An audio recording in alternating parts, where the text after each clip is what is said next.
नमस्कार मेरी प्यारी लॉयल फैमिली, मैं हूं आपका दोस्त मनीष और स्वागत है आपका हमारे राज की बात चैनल पर।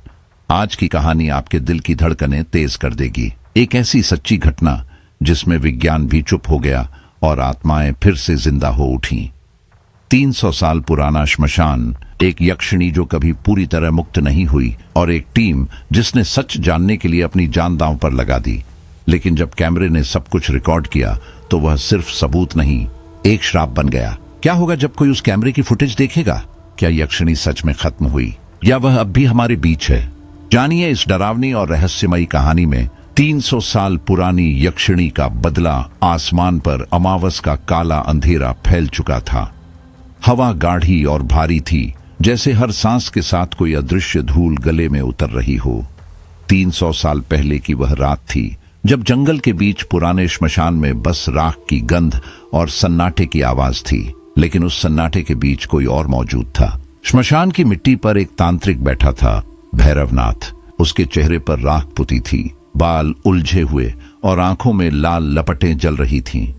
उसके चारों ओर रक्त से बना मंडल चमक रहा था, जिसमें एक यक्षिणी कैद थी। वह सुंदर थी, लेकिन उसका सौंदर्य भयावह था। उसके पैरों में लोहे की बेड़ियां थीं और आंखों में एक ऐसी दहशत थी जैसे उसने आने वाले विनाश को पहले ही देख लिया हो। भैरवनाथ ने मंत्रों का उच्चारण शुरू किया। उसकी आवाज कभी धीमी, कभी तीखी हो जाती। हर शब्द के साथ हवा में कंपन उठता, पेड़ों की पत्तियां कांप उठती और जमीन में से हल्की गर्माहट निकलने लगती। अचानक यक्षिणी चीख पड़ी। आवाज इतनी तीखी थी कि दूर के पेड़ों से कौवे और चीले एक साथ उड़ गए। हवा में राख उड़ने लगी और श्मशान का सन्नाटा टूट गया। भैरवनाथ का चेहरा पसीने से भीग चुका था, पर उसकी आंखों में पागलपन झलक रहा था। उसने मंत्र की गति और बढ़ा दी। अमृत्यम, शक्त्यम, प्राणत्यम। उसके शब्द अब चिल्लाहट में बदल गए। रोक दो, यह अधूरा है। यक्षिणी की आवाज कांपती हुई निकली, पर भैरवनाथ ने सुना नहीं। जब वह आखिरी मंत्र पूरा करने ही वाला था, तभी हवा की दिशा बदल गई। राख का तूफान उठा, जैसे श्मशान खुद जाग गया हो। मंडल की रेखाएं बिखर गईं, लाल मिट्टी जलने लगी और पूरा श्मशान एक पल को आग की लपटों में डूब गया। भैरवनाथ पीछे हट गया, चेहरा राख से भर गया। नहीं नहीं, वह चिल्लाया, लेकिन तब तक बहुत देर हो चुकी थी। यक्षिणी की चीख पूरे जंगल में गूंज उठी। उसका शरीर राख में बदल गया, पर उसकी आंखें अब भी जल रही थीं। वह पूरी तरह मुक्त भी नहीं हुई थी और पूरी तरह बंधी भी नहीं। अधमरी आत्मा श्मशान की मिट्टी में समा गई और उसके साथ ही भैरवनाथ का जीवन भी राख बनकर उड़ गया। उस रात के बाद से श्मशान का चेहरा बदल गया। हर अमावस की रात वहां से लाल लपटें उठने लगीं, जैसे जमीन के नीचे आग जल रही हो। औरत की चीखें हवा में गूंजती, कभी रोती हुई, कभी हंसती हुई, कभी ऐसी जैसे किसी की जान खींच रही हो। हवा में राख उड़ती और सन्नाटा खुद एक आवाज बन जाता। गांव वाले कहते थे, रक्त माटी का श्मशान जाग गया है। वहां जाने वाला या तो कभी लौटता नहीं था या फिर लौटकर पागल हो जाता। बच्चे उस जगह का नाम सुनते ही कांप जाते। माएं उनके मुंह पर हाथ रख देती, उस नाम को मत लो वरना वह सुन लेगी। रात को औरतें खिड़कियां बंद कर लेती और आदमी सूरज ढलते ही गांव से बाहर कदम नहीं रखते। हवा में अब भी राख और सड़े हुए फूलों की गंध तैरती थी। कहते हैं यक्षिणी अब भी वहीं है, अधूरे मंत्र के बंधन में छटपटा रही है। उसका अपमान हुआ था और वह बदला चाहती थी। कोई ऐसा इंसान जो उसके अधूरे मंत्र को पूरा कर दे, जिससे वह मुक्त हो सके। लेकिन जब वह दिन आएगा तो श्मशान ही नहीं, पूरा गांव खून में डूब जाएगा। समय बीता, पीढ़ियां बदल गईं, लेकिन डर वही रहा। कहते हैं जो भी रात में ध्यान से सुनता, उसे आज भी हवा में वही मंत्र सुनाई देते जो भैरवनाथ ने 300 साल पहले पढ़े थे। चिता की राख अब भी गर्म लगती और श्मशान की मिट्टी लाल दिखाई देती, जैसे उसमें खून मिला हो। जिसने भी उस मिट्टी को छुआ वह बीमार पड़ गया। किसी को तेज बुखार, किसी को पागलपन और किसी को अचानक मौत। गांव वाले धीरे धीरे उस जगह का नाम लेने से भी डरने लगे। रक्त माटी का श्मशान अब एक लोक कथा नहीं रहा, बल्कि एक जीवित श्राप बन गया था। कई सालों बाद दिल्ली से 5 लोगों की टीम वहां पहुंची। उनके चेहरे पर आत्मविश्वास था, हाथों में आधुनिक उपकरण और जेब में विज्ञान की ठंडी यकीन। वे किसी साधारण जगह पर नहीं बल्कि उसी श्रापित श्मशान की ओर जा रहे थे जिसे गांव वाले आज भी दूर से प्रणाम करते थे। गांव का नाम था चंद्रपुरा। घने जंगलों से घिरा हुआ एक छोटा सा गांव जहां सूरज ढलते ही खामोशी उतर आती थी। रात की हवा में मिट्टी और डर की गंध घुली रहती थी। टीम का नेतृत्व कर रहा था अर्जुन, लंबा चौड़े कंधों वाला, जिज्ञासु और हिम्मती आदमी। वह भूत प्रेत में विश्वास नहीं करता था। भूत बस कहानी है ये, वह मुस्कुराया। उसके साथ था राघव, कैमरे के पीछे जीने वाला लड़का। वह हर चीज को रिकॉर्ड करता, हर आवाज, हर छाया। तीसरा सदस्य था विक्रम, साउंड इंजीनियर। उसके पास हर आवाज पकड़ने वाला संवेदनशील उपकरण था। अगर हवा भी बोलेगी तो यह उसे रिकॉर्ड कर लेगा, वह मजाक में कहता। चौथी थी अनीता, मनोवैज्ञानिक, जो मानती थी कि हर डर की जड़ इंसान के भीतर होती है। और पांचवां था कबीर, गांवों की लोक कथाओं पर रिसर्च करने वाला युवा लेखक। उसके चेहरे पर एक अजीब सी उत्सुकता थी, जैसे वह डर को समझना चाहता हो, उसे छूकर देखना चाहता हो। शाम ढल चुकी थी जब वे चंद्रपुरा पहुंचे। गांव लगभग सुनसान था।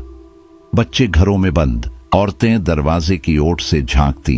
किसी ने रास्ता नहीं दिखाया। एक बूढ़ा आदमी जो मंदिर के पास बैठा था धीरे से बोला, किधर जा रहे हो बाबू? अर्जुन ने कहा, रक्त माटी का श्मशान, रिसर्च करने। बूढ़े ने अपनी बीड़ी गिरा दी। वो जगह, वहां इंसान नहीं जाते, वो मिट्टी जिंदा है। अर्जुन हंसा। डर की बात है, लेकिन हम डरने नहीं आए हैं। बूढ़े ने सिर हिलाया। डर मजाक नहीं करता बाबू, अमावस आने वाली है, लौट जाओ। लेकिन टीम आगे बढ़ गई। जंगल की राह पर हवा और ठंडी होती गई। पेड़ों की शाखाएं ऐसे झुक रही थीं जैसे रास्ता रोकना चाहती हों। दूर कहीं उल्लू की आवाज गूंजी, यहां की हवा भारी लग रही है। अनीता ने फुसफुसाया। साइकोलॉजिकल इफेक्ट, अर्जुन ने कहा। डर की कहानियां दिमाग पर असर करती हैं। राघव कैमरा चालू कर चुका था। उसकी स्क्रीन पर सिर्फ अंधेरा दिख रहा था, लेकिन कभी कभी कोई हल्की सी छाया गुजर जाती। कुछ मूव कर रहा है, उसने कहा। शायद हवा, विक्रम ने कहा, पर उसकी आवाज में भरोसा नहीं था। कबीर ने धीरे से कहा, अगर ये वही जगह है तो अब हमें आवाजें सुनाई देंगी। विक्रम ने अपने उपकरण चालू किए। कानों में हेडफोन लगाकर वह ध्यान से सुनने लगा। कुछ सेकंड के बाद उसने सिर उठाया। कुछ है, उसने कहा, कोई मंत्र जैसा कुछ।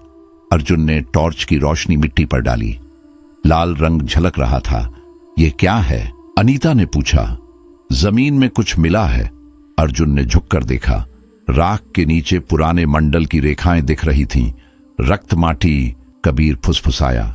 विक्रम का रिकॉर्डर अचानक फीडबैक देने लगा। तीखी आवाज, जैसे कोई और चैनल खुल गया हो।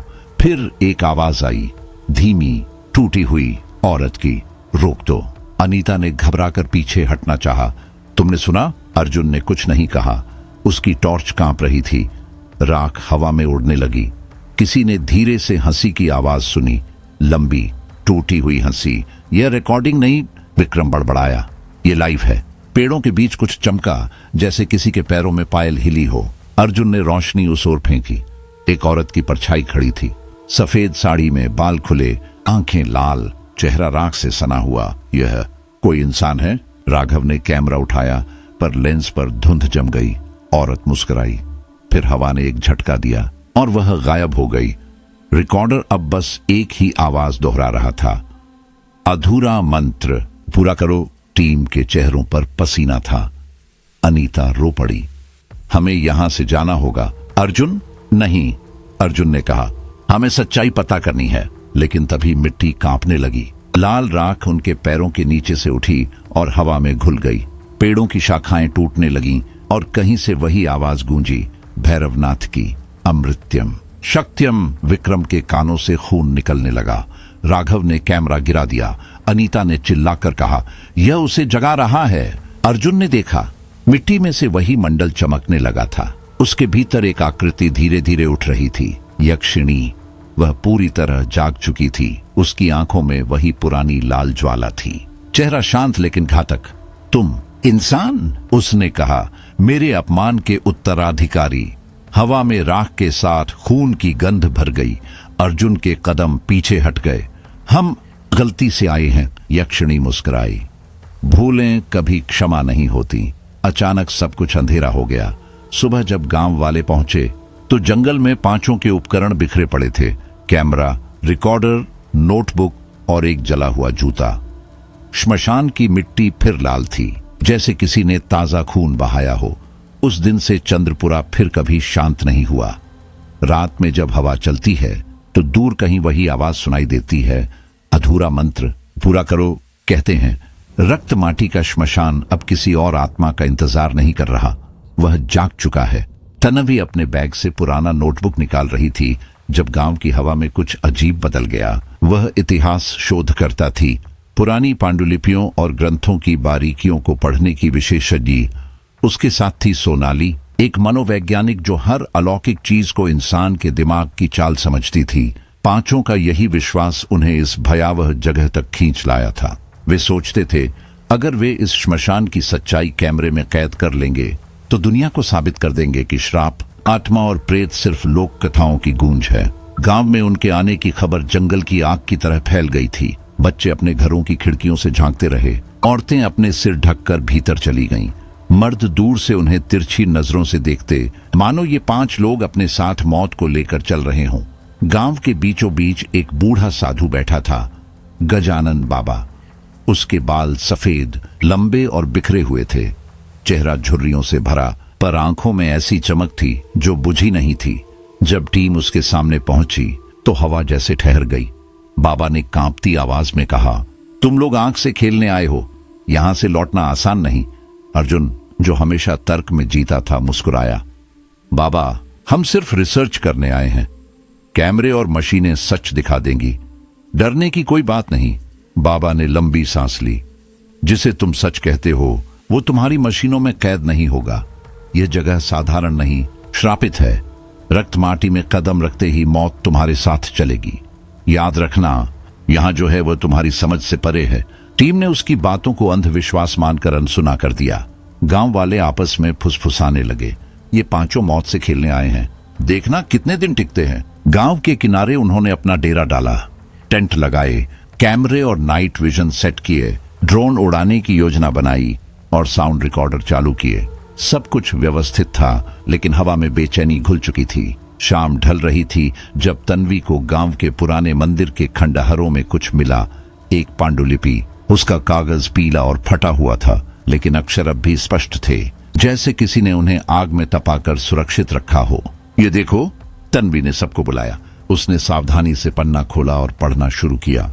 उसमें लिखा था, यह भूमि साधारण नहीं है। 300 वर्ष पहले यहाँ एक यक्षिणी को बलि चढ़ाया गया था। उसका मंत्र अधूरा रह गया। वह कोई साधारण आत्मा नहीं थी, बल्कि श्मशान की रक्षक थी। उसकी आत्मा अब भी यहाँ कैद है और वह बदला चाहती है। तन्वी की आवाज थरथरा रही थी। उसने पन्ना नीचे रखा और बोली, यह सच हो सकता है। सोनाली ने हल्की हंसी में बात को टालने की कोशिश की।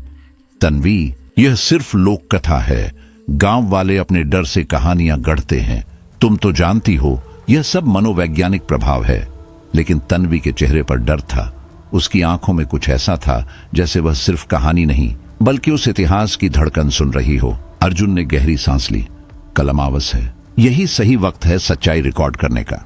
अगर यहाँ कुछ है तो कैमरा पकड़ लेगा। राघव मुस्कुराया। सोचो, अगर कुछ मिला तो यह फुटेज वायरल हो जाएगा, सब जगह हमारी रिसर्च की चर्चा होगी। उसी पल हवा में एक ठंडी सनसनी फैल गई। मोमबत्ती की लौ कांपी और बिना किसी झोंके के बुझ गई। पांडुलिपि के पन्ने अपने आप पलट गए। विक्रम ने अपने रिकॉर्डर की ओर देखा। उसमें धीमी फुसफुसाहट आ रही थी। कोई शब्द नहीं, बस एक धीमी सिसकी, जैसे कोई औरत रो रही हो। तुमने ये सुना? उसने फुसफुसाया। सोनाली ने नजरें चुराई। इमेजिनेशन है, हवा और रिकॉर्डर का शोर। लेकिन तन्वी के चेहरे का रंग उड़ गया। उसने पांडुलिपि को कसकर पकड़ लिया। यहाँ कुछ है, उसने धीमे कहा, और यह हमें देख रहा है। कमरे में सन्नाटा फैल गया। गजानन बाबा की चेतावनी, गांव वालों की फुसफुसाहट और अब यह आवाज, सब एक साथ गूंज रहे थे। फिर भी जिज्ञासा उनके डर पर भारी पड़ी। कल रात अर्जुन ने कहा, हम श्मशान जाएंगे, चाहे कुछ भी हो। उसके शब्दों ने बाकी चारों को भी बांध लिया। अब कोई पीछे नहीं हट सकता था। अमावस की रात आ चुकी थी। आसमान पर तारों का नामो निशान नहीं था। हवा में राख और गंधक की गंध थी। हर सांस गले में धातु सी लग रही थी। टीम ने अपने उपकरण चालू किए। कैमरे, नाइट विजन, ड्रोन, सब कुछ तैयार था। श्मशान की मिट्टी के बीच, जहां पुराने वृक्ष अब भी झुके खड़े थे, एक हल्की लाली चमक रही थी, जैसे जमीन के नीचे अंगारे दहक रहे हों। रिकॉर्डिंग ऑन, राघव ने कहा। वातावरण बदल गया। हवा में एक सरसराहट उठी, जैसे किसी ने अदृश्य कपड़े हिलाए हों। विक्रम के हेडफोन में कुछ आया, एक आवाज, मुझे मुक्त करो। वह कांप गया। यह कोई महिला की आवाज है, उसने फुसफुसाया। अर्जुन ने तुरंत टॉर्च घुमाई। चारों ओर सिर्फ धुआं और पेड़ थे। राघव ने कैमरे की स्क्रीन पर नजर डाली। रुको, उसने कहा। यह देखो, स्क्रीन पर कुछ परछाइयां घूम रही थीं। इंसानी आंखों से कुछ भी नहीं दिख रहा था, लेकिन कैमरे में जैसे कोई अंधेरे में चल रहा हो। धीरे करीब आता हुआ। अर्जुन ने गहरी सांस ली। यह लाइट इफेक्ट होगा, यह लाइट नहीं है, तन्वी ने कहा। उसकी आवाज कांप रही थी। ये वही है, वही आत्मा। मैंने महसूस किया है, हवा में कुछ है। सोनाली ने सिर झटका। तन्वी, शांत हो जाओ, डर तुम्हें भ्रम दिखा रहा है। भ्रम? तन्वी ने उसकी ओर देखा। तो फिर यह किसकी आवाज है? रिकॉर्डर फिर बोला। अधूरा मंत्र। अब वह आवाज पास थी, इतनी पास कि सबने एक दूसरे की आंखों में डर देखा। अचानक राघव ने चीख मारी, मेरे कैमरे पर कुछ आया! सभी उसकी ओर दौड़े। स्क्रीन पर एक चेहरा झलक रहा था, राख से सना, आंखों में लाल लपटें। विक्रम के रिकॉर्डर में शोर उठने लगा और हवा में किसी के चलने की आवाज आई। हम वापस चलें, सोनाली ने कहा। उसका चेहरा पीला था। अर्जुन ने हिम्मत जुटाई। नहीं, अब पीछे नहीं हट सकते। तभी एक साया उनके पीछे से गुजरा। पायल की आवाज आई, धीमी, लहराती, जैसे किसी औरत ने अभी अभी कदम रखा हो। कौन है वहां? अर्जुन ने टॉर्च घुमाई। औरत की परछाई दिखाई दी। सफेद साड़ी, बाल बिखरे, चेहरा आधा राख में ढका। उसने सिर थोड़ा झुकाया, फिर धीरे से मुस्कुराई। तुम आए हो? उसकी आवाज हवा में घुल गई। सभी जड़ हो गए। उसकी आंखों में वही लाल लपट थी जो पांडुलिपि में वर्णित थी। भैरवनाथ, उसने कहा। अधूरा मंत्र पूरा करो। अर्जुन ने पीछे हटना चाहा, पर उसके कदम मिट्टी में धंस गए। तन्वी ने कांपते हुए कहा, यह वही है, यक्षिणी। और तभी चारों ओर से राख का तूफान उठा। टॉर्चें बुझ गईं, कैमरे गिर गए और हवा में बस एक ही आवाज गूंजने लगी, अब कोई नहीं बचेगा। सुबह गांव वालों ने देखा, श्मशान की मिट्टी फिर लाल थी। कैमरे टूटे पड़े थे। रिकॉर्डर पर एक ही शब्द दर्ज था, मुक्त। गजानन बाबा ने मंदिर की ओर देखा और धीरे से कहा। रक्तमाटी फिर जाग उठी। उस दिन के बाद चंद्रपुरा में कोई भी अमावस की रात बाहर नहीं निकला। कहते हैं, अगर कोई ध्यान से सुने तो हवा में आज भी एक औरत की आवाज आती है, धीमी, ठंडी और अधूरी। मुझे मुक्त करो। राघव को अचानक लगा जैसे किसी ने उसके कंधे पर ठंडा हाथ रखा हो। वह झटके से मुड़ा। चारों ओर सिर्फ अंधेरा था, कोई नहीं। टॉर्च की रोशनी उसने आगे फेंकी तो कुछ क्षण के लिए एक औरत की परछाई दिखी। उसका शरीर लंबा, झुलसा हुआ और आंखें जलती हुई अंगारों की तरह चमक रही थीं। फिर वो आकृति हवा में घुल गई, जैसे कभी थी ही नहीं। वो, तुम लोगों ने देखा? राघव की आवाज कांपी। सोनाली की चीख गूंजी और वह पीछे हट गई। उसकी सांसें भारी हो रही थीं, आंखें फटी की फटी। तन्वी ने पांडुलिपि को अपनी छाती से कसकर लगा लिया, जैसे वही उसे बचा सकती हो। उसके होंठ बुदबुदा रहे थे। यह सब सच है, पांडुलिपि में लिखा सब। रिकॉर्डिंग मशीनें लगातार चालू थीं। उनके स्पीकरों से अजीब सी आवाजें निकल रही थीं। फिर उन सब की रगों में खून जमा देने वाली आवाज आई, 7 आत्माएं चाहिए। आवाज इतनी साफ, इतनी ठंडी थी कि टीम के हर सदस्य की रूह कांप उठी। यह शब्द बार बार दोहराए जा रहे थे, मानो कोई अदृश्य शक्ति उन्हें घेर रही हो। विक्रम ने घबराकर रिकॉर्डर बंद करने की कोशिश की। उसने स्विच दबाया, फिर से दबाया, लेकिन मशीन खुद ब खुद चालू हो गई। यह खुद ऑन हो रही है। उसकी आवाज टूट रही थी। अर्जुन ने नियंत्रण बनाए रखने की कोशिश की। सब शांत रहो, यह सिर्फ हमारा भ्रम है। शायद रेडियो इंटरफेरेंस या माइक्रोफोन में कोई गड़बड़ी, लेकिन उसके शब्दों में आत्मविश्वास नहीं था।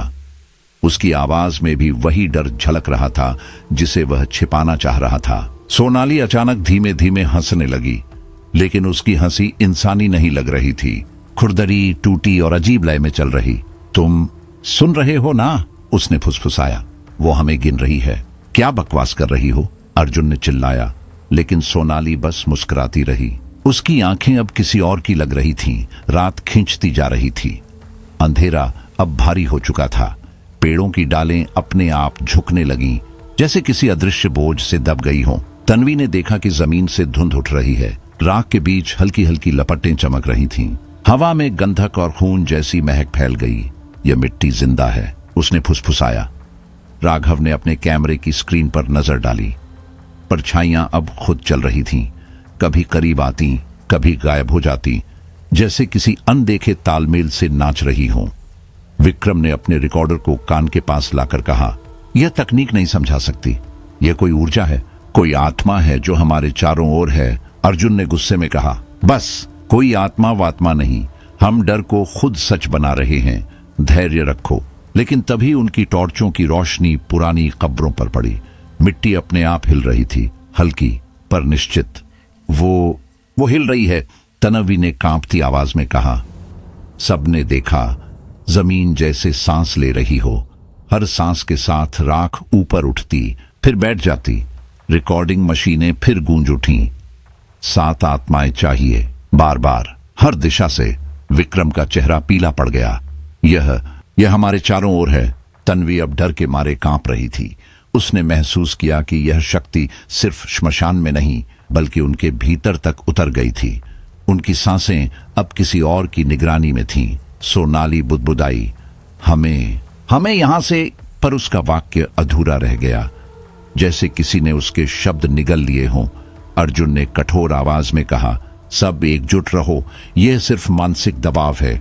हम वैज्ञानिक हैं, हम डर से नहीं भागेंगे। लेकिन उसी पल हवा में पड़े पन्ने अपने आप उड़ने लगे। पांडुलिपि उनके चारों ओर घूमती हुई अर्जुन के पैरों के पास आ गिरी। उसके पन्ने अपने आप खुल गए, जैसे कोई अदृश्य हाथ उन्हें फड़फड़ा रहा हो। अर्जुन ने झुककर देखा, यह क्या? पर उससे पहले टॉर्च की रोशनी झटके से हिली। सामने वही परछाई खड़ी थी, राघव के ठीक सामने। उसका चेहरा राख से ढका था और आंखें धधकते अंगारों जैसी। उसने सिर झुकाया, फिर धीरे से ऊपर देखा। उसकी नजरें राघव की आंखों में धंस गईं। राघव जम गया, उसकी उंगलियां सुन्न हो गईं। वह बोलना चाहता था, पर आवाज गले में अटक गई। राघव! तन्वी और अर्जुन उसकी ओर दौड़े, लेकिन जैसे ही वे पास पहुंचे, वह परछाई हवा में घुल गई। राघव वहीं खड़ा रह गया, चेहरा सफेद, आंखें खाली। राघव! तन्वी ने उसका चेहरा छुआ। वह कुछ नहीं बोला। विक्रम और सोनाली अब पूरी तरह टूट चुके थे। हवा में ठंडी थपकी जैसी कुछ चली, जैसे किसी ने उनके सिरों पर उंगलियां फिराईं। मशीनें फिर खुद ब खुद चालू हो गईं। अब आवाज पहले से ज्यादा पास थी। 7 आत्माएं चाहिए। हर शब्द मानो किसी के कान के बिल्कुल पास से बोला जा रहा हो। अर्जुन ने खुद को संभालते हुए कैमरा उठाया। हमें इसे रिकॉर्ड करना होगा। यही सबूत है कि कुछ असाधारण हो रहा है। हम इतिहास बना सकते हैं। तन्वी ने डर से कहा, इतिहास नहीं, चेतावनी। यह जगह हमें जाने नहीं देगी। तभी हवा में भयानक झोंका उठा। टॉर्च जमीन पर गिरकर घूम गई। कैमरे की स्क्रीन पर वही परछाई फिर उभरी। इस बार अर्जुन के ठीक सामने। उसकी आंखें जलती थीं, और जब उसने अर्जुन की आंखों में देखा तो ऐसा लगा जैसे रोशनी ही खींच ली गई हो। विक्रम चिल्लाया, अर्जुन पीछे हटो! लेकिन अर्जुन जैसे जड़ हो गया था। रात का अंधेरा अब स्थिर नहीं था। वह हिल रहा था, सांस ले रहा था। हर आवाज, हर छाया, हर सांस अब उसी शक्ति की थी जिसने 300 साल पहले अपना बदला अधूरा छोड़ा था। रिकॉर्डर पर आखिरी बार वही शब्द गूंजे, 7 आत्माएं चाहिए। उसके बाद सब कुछ शांत हो गया। बस राख की हल्की गंध बाकी रह गई, और एक कैमरा जो अब भी रिकॉर्ड कर रहा था, पर उसमें कोई इंसान नहीं दिख रहा था। विक्रम अचानक गायब हो गया। न कोई आवाज, न कोई हलचल, बस एक खाली जगह और सन्नाटे की गूंज जो कानों को चीरती हुई भीतर तक उतर रही थी। शुरुआत में अर्जुन ने सोचा शायद वह ड्रोन सेट करने गया होगा, पर जब 10 मिनट, फिर 20 और फिर 1 घंटा बीत गया, तब उनके बीच एक ठंडी बेचैनी फैल गई। वह कहीं गया नहीं। तन्वी ने धीरे से कहा, वह हमें छोड़कर नहीं गया। टीम के चारों ओर हवा में राख तैरने लगी थी। मोमबत्ती की लौ बार बार झिलमिलाती और बुझ जाती। हर आवाज, हर सांस भारी हो चुकी थी। फिर जब वे उसे ढूंढने जंगल के अंदर बढ़े तो दृश्य ऐसा था कि किसी की भी रूह कांप जाए। बरगद के विशाल पेड़ की एक शाखा पर कुछ उल्टा लटक रहा था। विक्रम। सोनाली की चीख टूट गई। विक्रम का शव वहां झूल रहा था, उल्टा, जैसे किसी ने उसे प्रदर्शन के लिए टांगा हो। उसकी आंखें गायब थीं, चेहरा झुलसा हुआ, जैसे किसी ने आग से नहीं, आत्मा से जला डाला हो। त्वचा पर राख जमी थी और शरीर से हल्की धुआं जैसी भाप उठ रही थी। तन्वी के मुंह से आवाज नहीं निकली। वह पीछे हटती गई, लेकिन उसकी नजर शव से हट नहीं पा रही थी। अर्जुन ने खुद को संभालने की कोशिश की। हमें पता लगाना होगा यह कैसे हुआ। राघव ने कांपते हुए कैमरे की स्क्रीन खोली। विक्रम की अंतिम रिकॉर्डिंग चलाओ, उसने कहा। स्क्रीन पर अंधेरा था। फिर अचानक कुछ हिला। एक हाथ, लंबा, काला, झुलसा हुआ। वह हाथ विक्रम की गर्दन पकड़कर उसे धीरे धीरे अंधेरे में खींच रहा था। सोनाली रो पड़ी। वो हाथ इंसान का नहीं था। वह हाथ मोटा और अजीब आकार का था। त्वचा जलने से फटी हुई, जैसे भीतर से कोई आग चमक रही हो। कैमरे की लाइट उस पर पड़ते ही वह हाथ हवा में धुंध बन गया। तन्वी ने कांपती उंगलियों से पांडुलिपि खोली। उसके पन्ने खुद हिलने लगे। उसकी आवाज टूटी हुई थी। यक्षिणी 7 आत्माएं चाहती है, तभी मुक्त होगी। वह पंक्ति हवा में गूंजने लगी। 7 आत्माएं चाहिए, जैसे किसी ने हवा में यह शब्द उकेर दिए हों। अर्जुन ने कहा, शांत रहो, हमें यहां से निकलना होगा। लेकिन किसी के पैरों ने उसका साथ नहीं दिया। वे सब वहीं खड़े रह गए, जैसे किसी जादू में बंध गए हों। सोनाली धीरे धीरे बिखरने लगी। उसकी आंखें अब खोखली लग रही थीं। वह अचानक चिल्लाई, कौन है वहां? कौन मेरी सांसों में फूंक मार रहा है? वह कांपते हुए जमीन पर बैठ गई, चेहरा दोनों हाथों में छुपा लिया। कोई मेरे पीछे खड़ा है। उसके शब्द हवा में खो गए, पर उनके साथ एक ठंडी सरसराहट उठी। राख उड़ने लगी। राघव ने दौड़ने की कोशिश की। बस, बहुत हुआ, मैं यहां से जा रहा हूं। वह भागा, पर कुछ ही कदमों के बाद फिर वहीं लौट आया। उसी पेड़, उसी राख, उसी शव के पास। यह रास्ता, उसने हांफते हुए कहा, यह बदल रहा है। हर दिशा हमें यहीं लाती है। तन्वी ने चारों ओर देखा। पेड़ों की डालियां अब सच में हिल रही थीं, मानो किसी ने उन पर हाथ रखा हो। हवा में राख और धूल के साथ कोई अजीब सी फुसफुसाहट तैर रही थी। 7 आत्माएं चाहिए। अब सब समझ चुके थे, यह जगह केवल श्मशान नहीं थी, यह यक्षिणी का जाल था। अर्जुन ने खुद को संभालने की कोशिश की। सब लोग सुनो, हमें डर के आगे नहीं झुकना है। हम इंसान हैं, वैज्ञानिक हैं, लेकिन उसकी आवाज कांप रही थी। उसके शब्दों में भरोसे से ज्यादा डर था। वह चारों ओर देखता रहा। परछाइयां पेड़ों के बीच से गुजरती, फिर मिट्टी पर गिरती।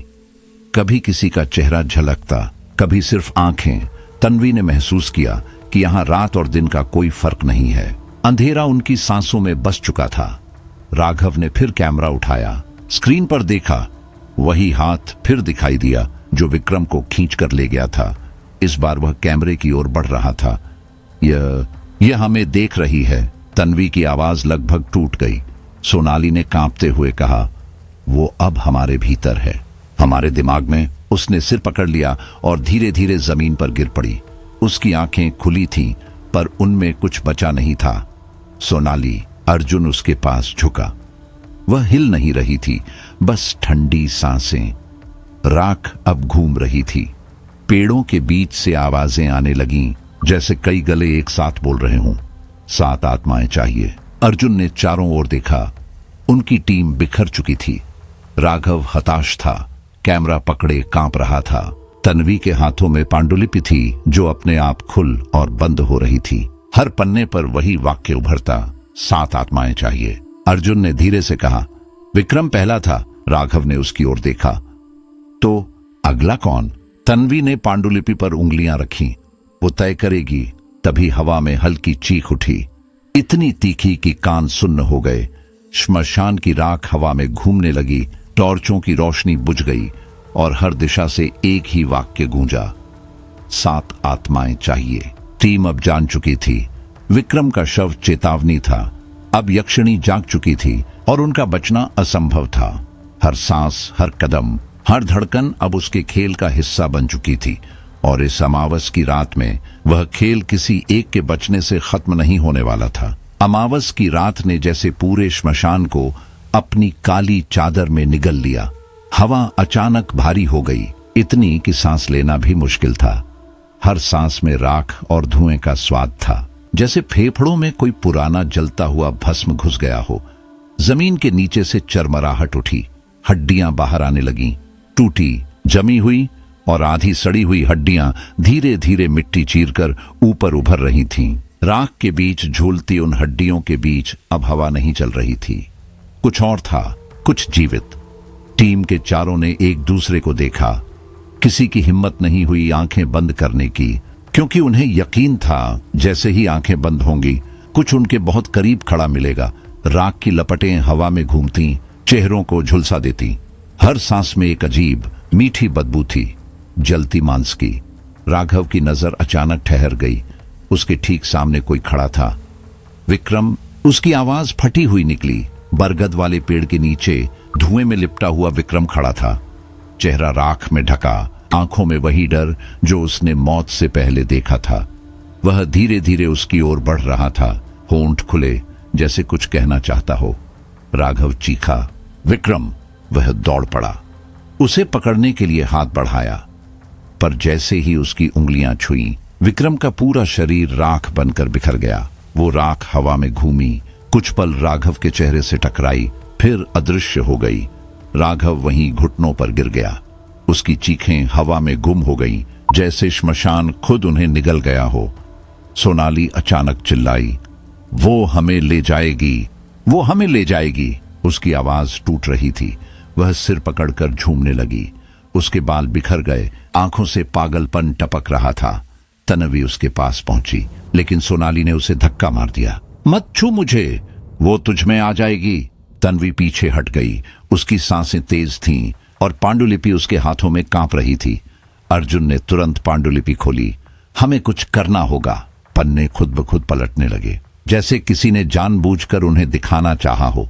उस पर लिखा था, श्मशान की रक्षक को मुक्त करने के लिए तंत्र विधि पूरी करनी होगी, वरना सब बलि बन जाएंगे। तन्वी की आंखें फैल गईं। ये क्या कह रहा है? अर्जुन ने उस वाक्य को दोबारा पढ़ा। मानव रक्त, हर शब्द उसके गले में अटक गया। ये पागलपन है। तन्वी बोली, हम ये काला कर्म नहीं कर सकते। अगर हमने किया तो हमारी आत्माएं उसी के जाल में फंस जाएंगी।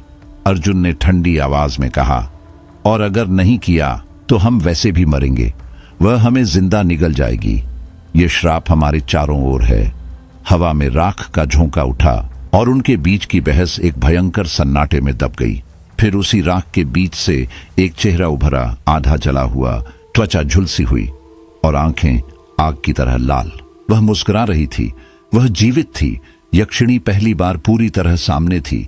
हवा घूमने लगी, राख और हड्डियां एक घेरा बना रही थीं, जैसे कोई अदृश्य हाथ उन सबको फंसा रहा हो।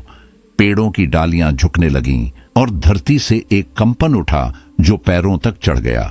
राघव ने कैमरा उठाया, लेकिन लेंस पर सिर्फ धुंध थी। फिर अचानक स्क्रीन पर वही चेहरा दिखा, वही भयावह मुस्कान, वही जलती आंखें। वो हमारे बीच है। तन्वी की आवाज बमुश्किल सुनाई दी। अर्जुन ने पांडुलिपि पर नजर गड़ाई। शब्द हिल रहे थे, जैसे हवा में तैरते हों। वह बुदबुदाया, हमें विधि पूरी करनी होगी, यही आखिरी मौका है। तन्वी ने सिर हिलाया, नहीं, अगर हम उसका खेल खेलेंगे तो हम भी उसी का हिस्सा बन जाएंगे। वह चाहती यही है, तो क्या मर जाएं? अर्जुन गरजा। विक्रम गया, अब सोनाली भी टूट रही है। अब सिर्फ हम बचे हैं। अगर कुछ नहीं किया तो सब खत्म। उनकी बहस के बीच हवा फिर कांपी। राख का तूफान उठा। उस तूफान में यक्षिणी की परछाई और पास आई। अब उसका आधा चेहरा साफ दिख रहा था, झुलसी त्वचा के नीचे से धड़कती मांसपेशियां, आंखें जैसे आग के कुंड हों। उसकी मुस्कान में कुछ था, दया नहीं, सिर्फ उपहास। देखो, तन्वी ने फुसफुसाया, वो हमें देख रही है, हमारे डर का आनंद ले रही है। सोनाली अचानक जमीन पर गिर गई। वह अपना सिर पटक रही थी। वो मेरे अंदर है, वो मेरे अंदर है। उसके नाखूनों के नीचे खून निकल आया। अर्जुन ने उसे रोकने की कोशिश की, लेकिन यक्षिणी की ठंडी हवा उसके हाथों से टकराई। उंगलियां सुन्न हो गईं। राख, धूल और हड्डियां अब हवा में घूमते हुए उनके चारों ओर जाल बुन रही थीं। हर परछाई यक्षिणी के रूप में बदलती जा रही थी। राघव ने कैमरा घुमाया और देखा, स्क्रीन पर अब सिर्फ एक शब्द बार बार उभर रहा था, रक्त। अर्जुन ने पांडुलिपि फिर पढ़ी। तंत्र विधि में क्रम और सही समय का पालन जरूरी है। गलती का मतलब मृत्यु। तन्वी ने आंखें बंद की। हमें यह करना पड़ेगा। उसके शब्दों में डर नहीं था, बल्कि एक थकी हुई स्वीकृति थी। अर्जुन ने सिर हिलाया। अब कोई विकल्प नहीं। सोनाली की चीख फिर हवा में गूंजी। वो आ रही है। राख का बवंडर उठा। हवा में लपटें नाचने लगी। यक्षिणी उनके बीच उतरी। उसका शरीर आधा धुआं आधा आग था। उसकी आंखें अब इतनी करीब थीं कि उनके प्रतिबिंब उनमें दिख रहे थे। राघव कैमरे के पीछे से कांपते हुए बोला, यह सब रिकॉर्ड हो रहा है। पर उसकी आवाज भी टूट गई, जैसे किसी ने उसका गला दबा दिया हो। तन्वी और अर्जुन ने एक दूसरे की आंखों में देखा। दोनों जानते थे जो करना था अब करना ही होगा। अर्जुन ने अपने हाथ कांपते हुए काटे। खून टपका। पांडुलिपि के पन्ने उस खून को सोखने लगे। हवा भारी हो गई। यक्षिणी ने सिर उठाया। उसकी आंखों में भूख थी, सेंचुरीज पुरानी भूख। रुको, तन्वी ने फुसफुसाया। हम गलत दिशा में जा रहे हैं। लेकिन अब देर हो चुकी थी। अचानक जमीन फटने लगी। राख में से चीखें उठी और यक्षिणी अपनी अधूरी मुस्कान के साथ उनके बीच झुक गई। उसकी आंखें अब इंसानों की नहीं थीं। वो बस जलते हुए गड्ढे थीं, जिनमें चारों के चेहरे झिलमिला रहे थे। और फिर सन्नाटा। सिर्फ कैमरे की हल्की बीप राघव की रिकॉर्डिंग चल रही थी। आखिरी फ्रेम में राख के बीच 4 परछाइयां दिखती थीं, धीरे धीरे मिट्टी में समाती हुई। और पांडुलिपि के खुले पन्ने पर लिखा था, 6 आत्माएं पूरी हुई, 7वीं अब भी बाकी है। अमावस की रात अब पूरी तरह उतर चुकी थी। श्मशान पर काली चादर तान दी गई थी, इतनी घनी कि लगता था अंधेरा खुद सांस ले रहा हो। हवा भारी थी, राख और धुएं से भरी हुई। हर सांस पर ऐसा लगता था जैसे कोई झर भीतर जा रहा हो। चारों तरफ राख उड़ रही थी और उसकी हर लहर के साथ कोई अनदेखी फुसफुसाहट गूंजती थी। तन्वी पांडुलिपि के अंतिम जले हुए हिस्से तक पहुंच चुकी थी। उसके हाथ कांप रहे थे, पर उसकी आंखें हर शब्द को निगल रही थीं। उन शब्दों में कुछ ऐसा था जो हवा तक को रोक देता था। वह पढ़ती गई, धीरे टूटती आवाज में। यक्षिणी साधारण आत्मा नहीं थी, वह इस भूमि की रक्षक थी। उसका अस्तित्व भय नहीं, शक्ति था, अमृतत्व का अधूरा रूप। अर्जुन और राघव उसकी ओर देख रहे थे। तन्वी का चेहरा बदल गया था। भय, सन्नाटा और अविश्वास का मिला जुला चेहरा। 300 साल पहले तन्वी फुसफुसाई, भैरवनाथ नाम का तांत्रिक। उसने अपनी शक्ति बढ़ाने के लिए यक्षिणी की बलि दी थी, पर उसका मंत्र अधूरा रह गया। और उसी अधूरी विद्या ने यक्षिणी को इस श्मशान की मिट्टी में बांध दिया, आधी जीवित आधी मृत। उसके शब्द हवा में ऐसे गिरे जैसे राख किसी जलती चिता पर गिरे। अर्जुन ने बुदबुदाया, तो यही कारण है कि वह अब भी बंधी है और हमारी हत्या उसी अधूरे तंत्र को पूरा कर रही है। राघव ने धीरे धीरे सिर उठाया। अब तक 5 आत्माएं हो चुकी हैं। वह ठहर गया। उसकी आवाज में कांप था। विक्रम, पहला शिकार। अब उसकी आत्मा भी उसी के खेल का हिस्सा है। देखो, उसने कैमरा उठाया। स्क्रीन पर कुछ झिलमिलाया। राख के पीछे विक्रम की परछाई घूम रही थी। कभी राघव के पास आती, कभी हवा में घुल जाती। उसकी आंखें जल रही थीं, पर चेहरा शून्य था, जैसे वह खुद अब इंसान नहीं रहा। तन्वी की उंगलियां पांडुलिपि पर कस गईं। वो मुक्त नहीं हुआ, वो भी अधूरे तंत्र में फंसा है। सोनाली, जो अब तक खामोश बैठी थी, अचानक हंसी। लेकिन वह हंसी उसकी नहीं थी। वह आवाज किसी और की थी, खुरदरी, गहरी और अस्वाभाविक। वह बार बार एक ही वाक्य दोहरा रही थी, 7 आत्माएं चाहिए, मुक्त करो, मुक्त करो। उसकी आंखें पलट चुकी थीं और उसकी सांसें टूट रही थीं। राघव ने पीछे हटते हुए कहा, वो अब हमारे साथ नहीं है। तन्वी ने उसकी ओर देखा। नहीं, वो अब उसके नियंत्रण में है। यक्षिणी उसके भीतर बोल रही है। अर्जुन ने पांडुलिपि के अगले पन्ने पलटे। यहां लिखा है, यक्षिणी को मुक्त करने का एक ही तरीका है, वही तंत्र पूरा करना जो भैरवनाथ ने शुरू किया था। वह रुका। उसके होठों से शब्द मुश्किल से निकले, लेकिन इसके लिए मानव बलिदान चाहिए। सब कुछ थम गया, हवा, राख, यहां तक कि दूर के कीड़ों की आवाज भी। राघव ने धीमे से कहा, बलिदान किसका? तन्वी के हाथ कांपने लगे। अगर हमने ऐसा किया तो हम भी उसके अधूरे तंत्र का हिस्सा बन जाएंगे, उसकी अगली आत्माएं बन जाएंगे। अर्जुन ने गहरी सांस ली। उसकी आंखों में अब डर नहीं, एक ठंडी स्वीकृति थी। और अगर नहीं किया तो वह हमें एक एक करके निगल जाएगी। अब कोई रास्ता नहीं बचा। तन्वी। हवा अचानक थम गई, फिर राख हिली, धीरे, जैसे किसी ने सांस छोड़ी हो। पांडुलिपि के पन्ने चमकने लगे, उन पर लाल लकीरें उभर आईं। अक्षर ऐसे झिलमिलाने लगे मानो किसी ने उनके भीतर जान भर दी हो। तन्वी ने कहा, वो अब जाग चुकी है। और वाकई श्मशान की मिट्टी से हल्का धुआं उठने लगा। धरती के नीचे कोई हलचल थी। अर्जुन ने कहा, अब सोचने का वक्त नहीं है। अगर हमने विधि पूरी नहीं की तो हम खत्म हो जाएंगे। राघव ने कैमरा उठाया। स्क्रीन पर अब विक्रम की परछाई यक्षिणी के चारों ओर घूम रही थी, जैसे उसकी सेवा में लगी हो। वह मुस्कुरा रहा था, पर वह मुस्कान इंसान की नहीं थी। सोनाली की आवाज फिर गूंजी, 7 आत्माएं चाहिए, 7 आत्माएं चाहिए। उसके शब्द अब हवा का हिस्सा बन चुके थे।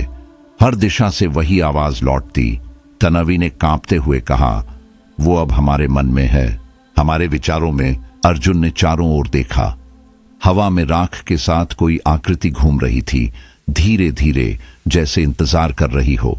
ये खेल सिर्फ श्मशान का नहीं है, तन्वी बोली, ये हमारी आत्माओं तक फैल गया है। अर्जुन ने पांडुलिपि के अंतिम पन्ने खोले। उसकी आंखों में लाल प्रतिबिंब था, मानो कोई और उसके भीतर झांक रहा हो। वह धीरे धीरे बोला, अब फैसला करना होगा।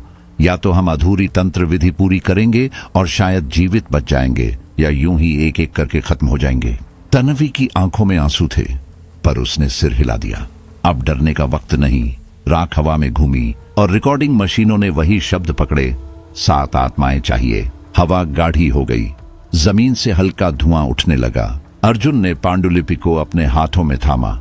उसकी उंगलियों पर खून की लकीरें उभर आईं, मानो किताब ने खुद उसे चीर दिया हो। राघव ने कैमरे को पकड़ा। लेंस में अब सिर्फ धुंध और आग थी। विक्रम की परछाई उसके पास आई, मुस्कुराई और फिर गायब हो गई। तन्वी ने धीमे से कहा, अब विज्ञान खत्म हो चुका है, अब बस तंत्र बचा है। सोनाली की आंखें अब भी खुली थीं। वह खुद से कुछ बड़बड़ा रही थी, मुक्त करो, मुक्त करो। अर्जुन ने गहरी सांस ली। हम ये करेंगे अभी। चारों ने पांडुलिपि को एक साथ पकड़ा। जैसे ही उनके हाथ उस पर पड़े, हवा कांपी, राख उठी, श्मशान के पेड़ झुक गए और दूर कहीं कोई पुराना अधूरा मंत्र गूंज उठा, वही जो भैरवनाथ ने 300 साल पहले अधूरा छोड़ा था। यक्षिणी की आंखें खुली। उसकी मुस्कान वही थी, अधूरी पर जीवित, और चारों के दिलों की धड़कनें उसी ताल में चलने लगीं। अब वे केवल इंसान नहीं थे, वे उस अधूरे तंत्र का हिस्सा बन चुके थे। हवा में हल्की हलचल हुई, राख की परत जैसे सांस ले उठी, जमीन से धुंध उठने लगी और उस धुंध के बीच धीरे धीरे एक चेहरा उभरा, आधा जला हुआ, अधूरी मुस्कान लिए, और आंखें जो किसी दहकते अंगारे से कम नहीं थीं। यक्षिणी सामने थी। उसकी नजरें सीधी उन पर थीं, भय, क्रूरता और किसी अजीब संतोष के साथ। चारों ने महसूस किया कि अब कोई रास्ता नहीं बचा था। यह अब चेतावनी नहीं थी, ये खेल शुरू हो चुका था। रिकॉर्डिंग मशीनों से वही आवाज फिर गूंजी, 7 आत्माएं चाहिए, 7 आत्माएं चाहिए। अब वह फुसफुसाहट नहीं, आदेश जैसी लग रही थी, ठंडी, निर्णायक और घातक। अर्जुन ने तन्वी और राघव की ओर देखा। अब सब कुछ इसी तंत्र पर निर्भर है। उसकी आवाज थरथरा रही थी, अगर हमने इसे पूरा नहीं किया तो हम सब। वह वाक्य अधूरा रह गया। श्मशान की हवा और भारी हो चुकी थी। राख उड़ते हुए उनके बालों में, कपड़ों में, आंखों में जमने लगी। और तभी राघव ने कुछ देखा, कुछ ऐसा जिसने उसके भीतर की दुनिया तोड़ दी। धुंध के पार उसका भाई खड़ा था, वही चेहरा, वही आवाज, राघव मेरी मदद करो। राघव का दिल थम गया। अनिकेत, उसने फुसफुसाया। वह दौड़ पड़ा, सीधे उस आकृति की ओर। रुको, अर्जुन चिल्लाया, लेकिन राघव ने नहीं सुना। वह अपने भाई के पास पहुंचा, हाथ बढ़ाया, और जैसे ही उसकी उंगलियां छुईं, अनिकेत का चेहरा राख में बदल गया। राख हवा में उड़ गई, उसके चेहरे से टकराई और अंधेरे में बिखर गई। राघव वहीं ठहर गया, उसकी आंखें फटी की फटी रह गईं। वो मेरा भाई नहीं था। तन्वी ने सिर झुका लिया। वो यक्षिणी थी, भ्रम का रूप। सोनाली तब तक खुद से कुछ बड़बड़ा रही थी। उसकी आवाज बदल चुकी थी, धीमी, भारी और किसी और की। 7 आत्माएं चाहिए, मुक्त करो। वह अब उनके खिलाफ हो चुकी थी। उसके हाथ हवा में किसी अदृश्य ताल के साथ उठते और हर बार उठने पर राख की लहरें चारों ओर फैल जाती। उसकी आंखें अब इंसानी नहीं थीं, उनमें वही लाल चमक थी जो यक्षिणी की आंखों में थी। तन्वी ने पांडुलिपि खोली। उसकी उंगलियों में खून उतर आया था, पर उसने परवाह नहीं की। यक्षिणी भ्रम की महारानी थी। उसने कांपती आवाज में पढ़ा। वो इंसान के मन में उतरकर उसकी इच्छाओं का इस्तेमाल करती थी। प्रेम, अपराध बोध, लालसा, भय, सबको मोड़कर अपने पक्ष में कर लेती थी। वो किसी भी रूप में प्रकट हो सकती है, प्रियजन, मृतक या राक्षस। हर भ्रम इतना वास्तविक होता कि इंसान खुद को उसी में खो देता। अर्जुन ने कहा, वो हमारी भावनाओं को हथियार बना रही है। अचानक कैमरे की स्क्रीन झिलमिलाई। राघव ने नजर घुमाई और स्क्रीन पर दिखा एक और चेहरा, काला, झुलसा हुआ पर स्पष्ट, भैरवनाथ का। वही तांत्रिक जिसने 300 साल पहले यक्षिणी की बलि दी थी। अब उसका प्रेत धुएं में लिपटा हवा में तैर रहा था। उसकी आंखों में थकान और क्रोध दोनों थे। वो अब भी उसे रोकने की कोशिश कर रहा है। अर्जुन ने कहा, यह सिर्फ हमारा संघर्ष नहीं है, यह उसका भी है। 300 साल पुराना युद्ध। तन्वी ने पांडुलिपि के आखिरी पन्ने पलटे। अक्षर धुंधले थे, पर अब उनमें हल्की लाल चमक थी। यहां लिखा है, उसने कहा, एक गुप्त मंत्र है जो यक्षिणी को शांत कर सकता है, लेकिन चेतावनी है, जो इसे बोलेगा वो जीवित नहीं बचेगा। तीनों चुप हो गए। उनकी सांसें एक साथ थम गई। अब सवाल सिर्फ कैसे बचें का नहीं था, अब सवाल था कौन बचेगा। राघव का चेहरा सफेद पड़ गया। वह अभी भी अपने भ्रम के प्रभाव से नहीं निकला था। उसकी आंखों में भय और हताशा दोनों थे। वो मेरे दिमाग में है, उसने फुसफुसाया। वो मुझे दिखाती है जो मैं देखना चाहता हूं। अर्जुन ने सोनाली की ओर देखा। अब वह पूरी तरह यक्षिणी के नियंत्रण में थी। उसकी हंसी धीमी पर गहरी थी। वह हर बार 7 आत्माएं चाहिए दोहराती और हवा में राख लहराने लगती। तन्वी ने महसूस किया कि सोनाली अब मानव नहीं रही। वह यक्षिणी के तंत्र की कठपुतली बन चुकी थी। हमें जल्दी करना होगा, अर्जुन ने कहा। अब सिर्फ एक मंत्र, एक मौका। भैरवनाथ का प्रेत अब स्पष्ट दिखाई दे रहा था। उसकी आकृति यक्षिणी की परछाई से टकरा रही थी। राख और धुआं उनके बीच बिजली की तरह फट रहा था। यह अब इंसान बनाम आत्मा नहीं था, यह युगों पुराना संघर्ष था। भैरवनाथ बनाम यक्षिणी। हवा में गूंज फिर उठी। 7 आत्माएं चाहिए। अब यह फुसफुसाहट नहीं बल्कि आदेश था। राख उनके चारों ओर घूमने लगी। जमीन कांप रही थी, पेड़ झुक रहे थे। तन्वी ने कहा, अब फैसला करना होगा, या तो मंत्र पढ़ें या यहीं खत्म हो जाएं। अर्जुन ने उसकी आंखों में देखा। उसकी आंखें लाल हो चुकी थीं, पर उनमें अब डर नहीं था।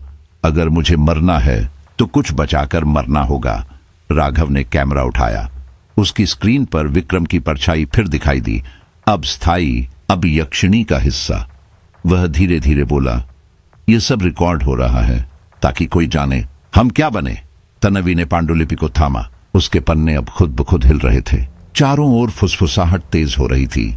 7 आत्माएं चाहिए, 7 आत्माएं चाहिए। धुंध में यक्षिणी का चेहरा और करीब आया, आधा जला हुआ, आंखों में आग, होठों पर वही अधूरी मुस्कान।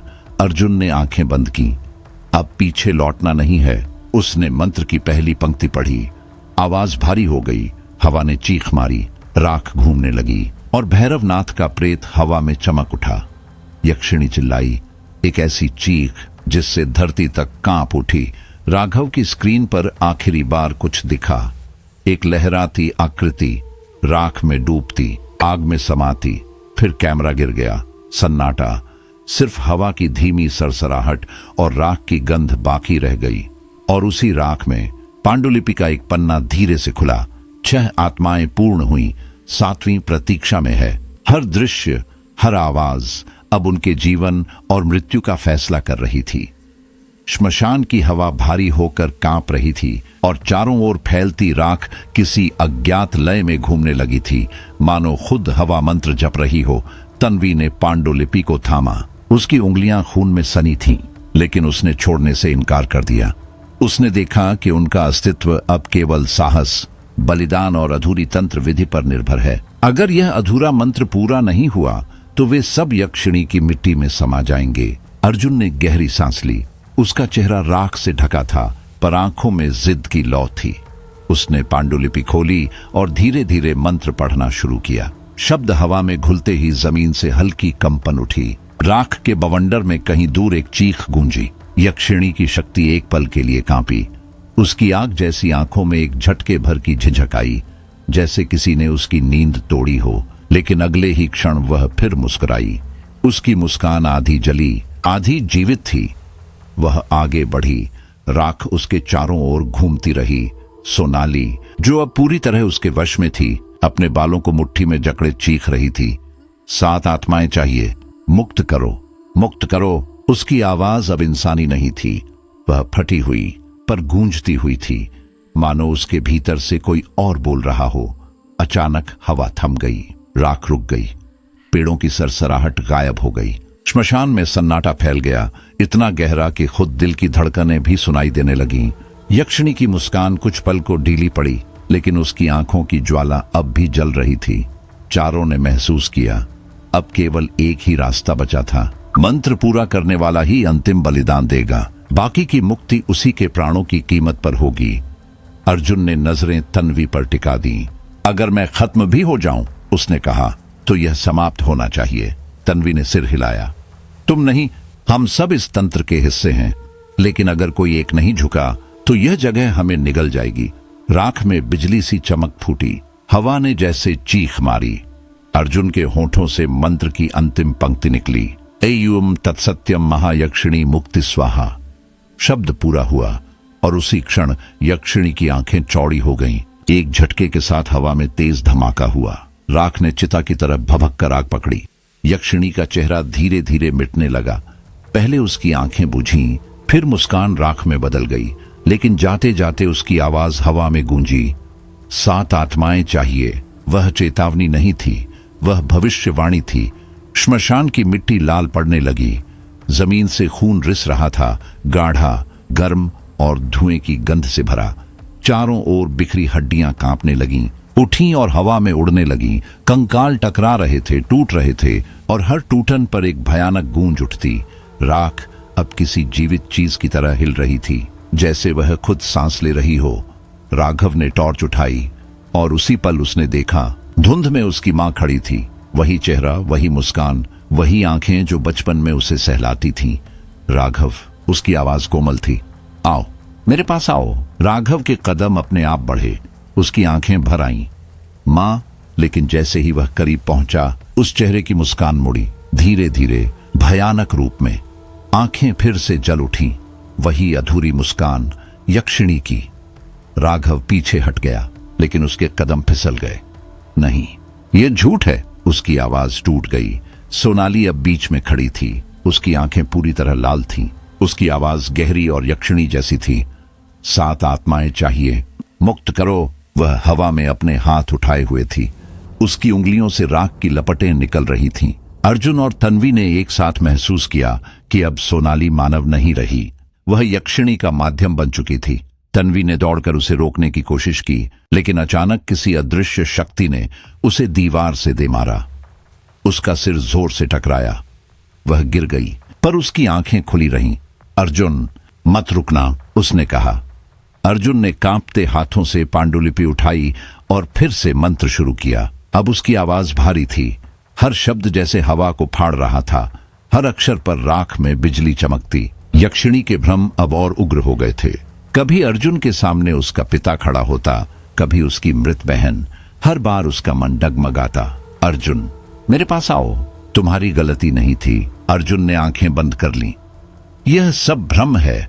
उसके होठों से शब्द निकले, एयुएम मुक्ति हस्तु। आवाज इतनी गूंजदार थी कि हवा की दिशा बदल गई। मशीनें अपने आप चालू हो गईं। रिकॉर्डिंग में चीखें, फुसफुसाहटें और मंत्र एक साथ बजने लगे। श्मशान की जमीन कांपने लगी, पेड़ झूलने लगे, हड्डियां हवा में घूम रही थीं। तन्वी ने महसूस किया कि उनकी आत्माएं धीरे धीरे शरीर छोड़ रही थीं। हर सांस भारी हो रही थी। राघव का कैमरा कांप रहा था। स्क्रीन पर विक्रम की परछाई फिर उभरी। अब वह यक्षिणी के पीछे मंडरा रहा था। उसकी आंखें भी जल रही थीं। सोनाली अब पूरी तरह उसके नियंत्रण में थी। वह हवा में घूमती राख के बीच हंस रही थी। उसकी हंसी मानो हड्डियों की आवाज जैसी थी। अर्जुन ने मंत्र का आखिरी भाग पढ़ा। ओम काल्य मुक्ति स्वाहा। एक तेज रोशनी चमकी, राख का सागर उठा और यक्षिणी की आकृति धुएं में बिखर गई। लेकिन उसके साथ अर्जुन भी जमीन पर गिर पड़ा। उसकी सांसें थम गईं, चेहरे पर शांति थी और आंखों में वही आग जो यक्षिणी की आंखों में थी। तन्वी ने रेंगते हुए उसका हाथ थामा। अर्जुन, वह कुछ नहीं बोला। श्मशान फिर शांत हो गया। सिर्फ हवा थी, राख थी और रिकॉर्डिंग मशीनें थीं जो अब भी चल रही थीं। रिकॉर्डर में बस यही शब्द बार बार गूंज रहे थे। 6 आत्माएं पूर्ण हुई, 7वीं प्रतीक्षा में है। राख हवा में फिर उठी और कहीं बहुत पास किसी और आत्मा ने आंखें खोली। हवा में जैसे किसी ने अदृश्य उंगली से हल्का झटका दिया हो। राख की परत कांपी, धुंध उठी और श्मशान फिर जीवित हो गया। हर पेड़, हर टूटी हड्डी, हर राख का कण अब किसी अनजानी चेतना से भर चुका था। अर्जुन ने अपनी आंखें बंद की। अगर हम अब नहीं डटे, उसने कहा, तो हमारी आत्माएं भी उसी मिट्टी में समा जाएंगी। राघव की उंगलियां कांप रही थीं। वह जानता था कि यक्षिणी अब पूरी तरह जाग चुकी है। सोनाली की आंखें लाल चमक रही थीं। उसकी हर सांस किसी और की थी। वह अब मानव नहीं रही थी, वह माध्यम थी। उसके होठों से वही शब्द निकले, धीमे, भारी और गूंजते हुए, 7 आत्माएं चाहिए। उसकी आवाज यक्षिणी की थी। अर्जुन ने तन्वी की ओर देखा। पसीने से उसका चेहरा भीग गया था, लेकिन उसकी आंखों में दृढ़ता थी। उसने पांडुलिपि के आखिरी पन्ने पलटे। अक्षर अब धड़कने लगे थे, जैसे वे सांस ले रहे हों। समय अब नहीं बचेगा, तन्वी ने कहा। अगर मंत्र का क्रम टूटा तो हम सब नष्ट हो जाएंगे। अर्जुन ने सिर हिलाया।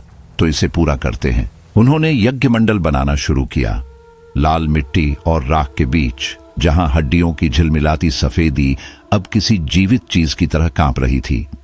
तन्वी ने चारों दिशाओं में हड्डियों के टुकड़े रखे और अर्जुन ने बीच में दीप जलाया। उस लौ की रोशनी में धुआं किसी सर्प की तरह ऊपर उठ रहा था।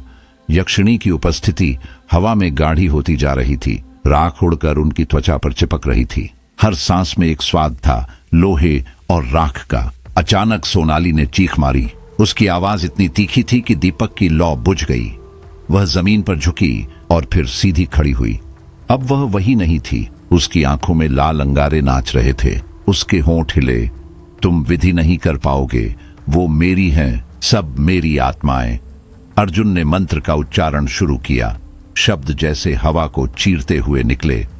एयुएम काल्य नमः। तंत्र प्रज्वलय। राख हिल उठी, हवा गरजने लगी और उसी क्षण यक्षिणी प्रकट हुई। आधा जला चेहरा, बाल राख से भीगे हुए, आंखें जिनमें आग नाच रही थी। उसकी मुस्कान अधूरी थी, लेकिन भय से भरी। वह आगे बढ़ी तो हर दिशा से राख की दीवारें उठीं। हवा गंधक की गंध से भर गई। श्मशान की मिट्टी लाल हो गई, जैसे किसी ने खून बहा दिया हो। राघव पीछे हट गया, लेकिन उसी क्षण उसने पांडुलिपि का आखिरी वाक्य देखा। 7वां बलि सबसे साहसी होगा, वही तंत्र को पूरा करेगा। उसकी सांस रुक गई। उसके भीतर कुछ टूटा और फिर स्थिर हुआ। उसने अर्जुन की ओर देखा। मैं समझ गया, उसने कहा। यह मेरा हिस्सा है। तन्वी ने कहा, नहीं, तुम नहीं, हम सब मिलकर। नहीं तन्वी, उसने मुस्कुराने की कोशिश की। किसी एक को आगे बढ़ना ही होगा। वह यज्ञ मंडल के बीच गया। चारों ओर राख घूमने लगी। उसके बालों में राख जमने लगी। चेहरे पर आग की परछाई थी, लेकिन उसकी आंखों में शांति थी। भैरवनाथ का प्रेत अचानक प्रकट हुआ। धुंध से बना, आधा पारदर्शी, और चेहरा उतना ही झुलसा हुआ जितना यक्षिणी का। उसकी आवाज हर दिशा से आई। अगर वह मुक्त हुई तो यह श्मशान नहीं, पूरी धरती जल जाएगी। उसे रोकना होगा। यक्षिणी उसकी ओर मुड़ी, हंसी, धीमी, तिरस्कार भरी हंसी। तूने मुझे रोका था भैरवनाथ, अब तेरी ही संतान मुझे मुक्त करेगी। हवा गरजी, राख उड़ी भैरवनाथ की आकृति मिटने लगी। वो रक्त रक्षकिणी है, तन्वी ने बुदबुदाया, जो संतुलन की रखवाली करती थी।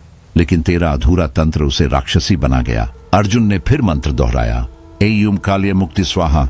यक्षिणी की आंखें फिर भभक उठीं। वह हवा में घूमी और सोनाली के शरीर को खींच लिया। सोनाली का शरीर जमीन से ऊपर उठा और उसकी आवाज कई परतों में गूंजने लगी।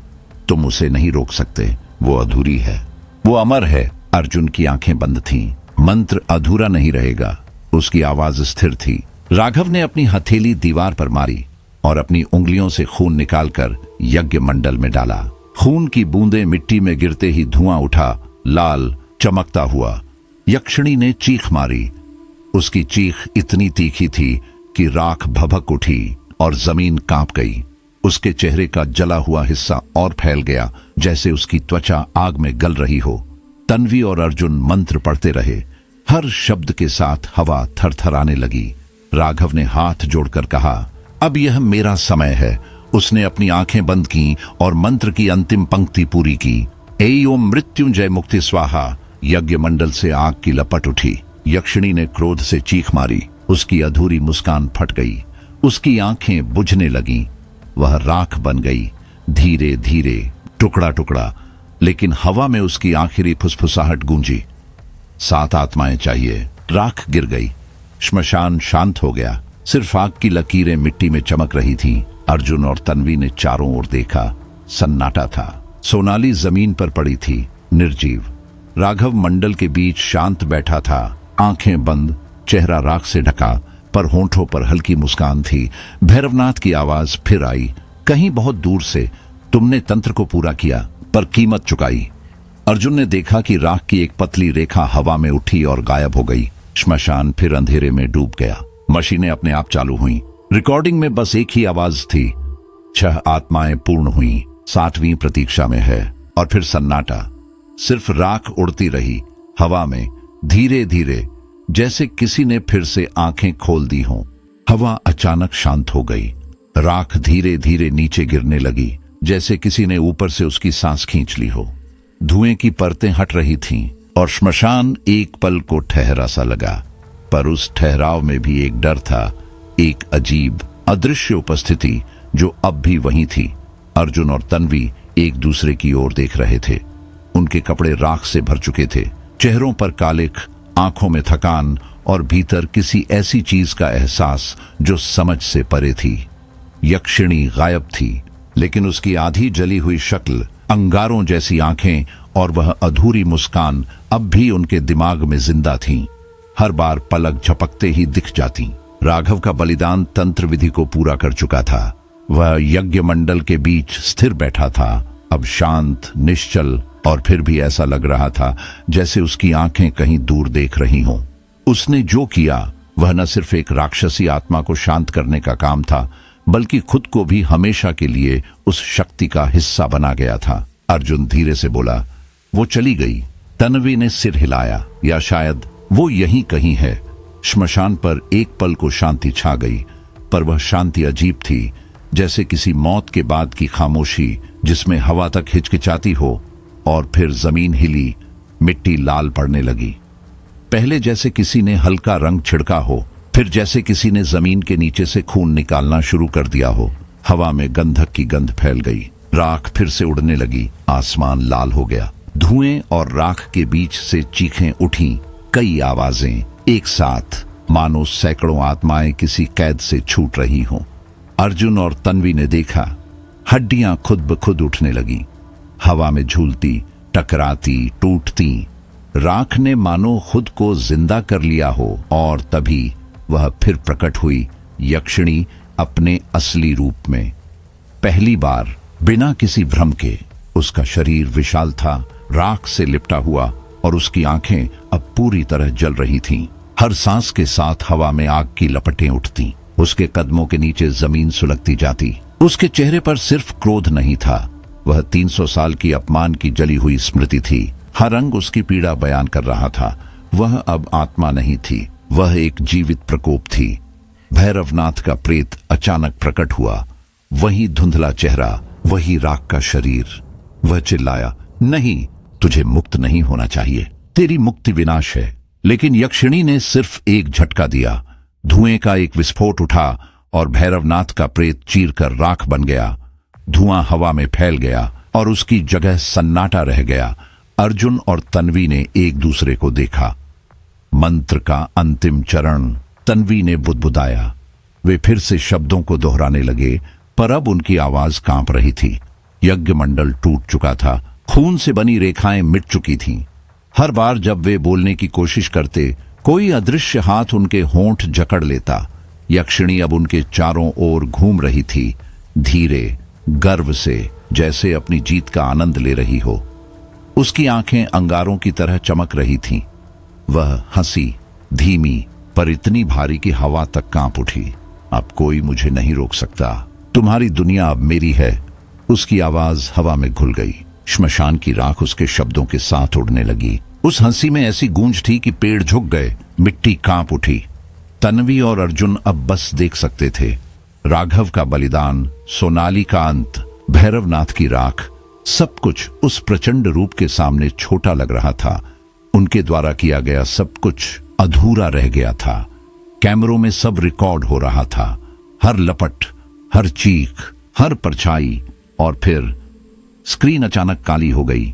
कुछ पल तक बस सन्नाटा, फिर हवा में वही पुरानी गंध, राख, गंधक और खून की। तन्वी ने अपने होंठ दबाए।